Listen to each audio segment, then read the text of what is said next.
ध्यान देंगे कुछ विशेष बिंदुओं पे, अभी तक जो हमने पढ़ा उनके ऊपर आधारित। सबसे पहले बिंदु पे, एक संबंध का बीजीय निरूपण या तो रोस्टर रूप या फिर समुच्चय निर्माण रूप के द्वारा किया जा सकता है, जो कि हम देख चुके हैं।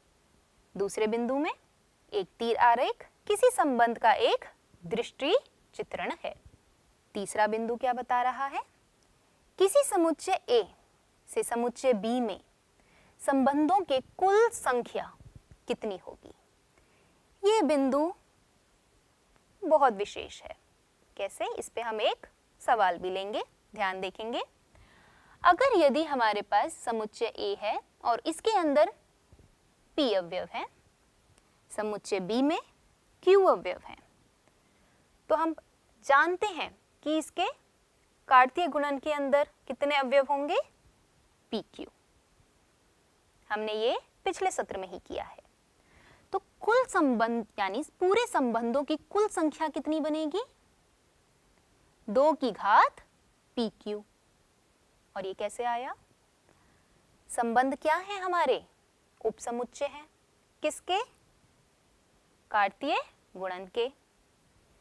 उपसमुच्चय, और हमारे इस कार्तीय गुणन के कुल कितने उपसमुच्चय हो सकते हैं? 2 की घात PQ। ठीक, जो कि आप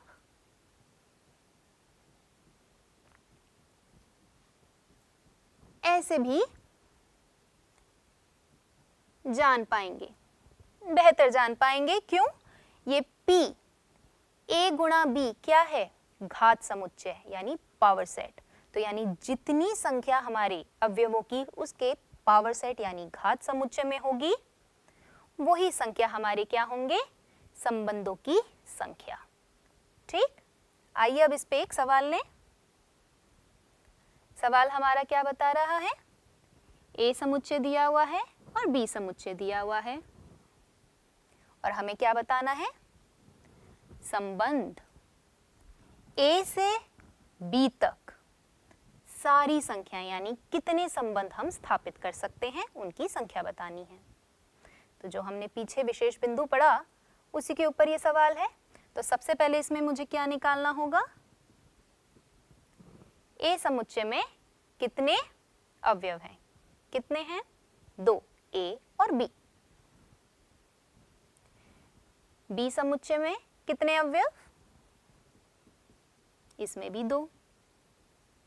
ठीक, अब हमें क्या निकालना है? A और B के बीच में जो कार्तीय गुणन है उसके अंदर कितने अवयवों की संख्याएं हैं वो ज्ञात करनी है। तो वो भी सरल है, 2 गुणा 2 यानी 4।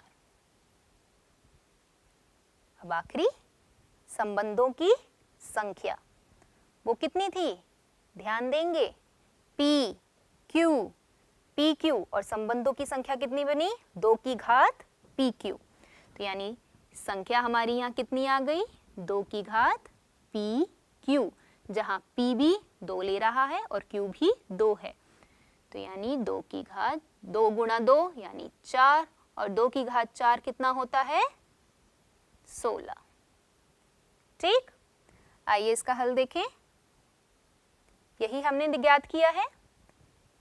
Na2 यानी B समुच्चय में भी कितनी संख्याएं हैं अवयवों की? 2। कार्तीय गुणन के अंदर कितनी संख्याएं हैं अवयवों की?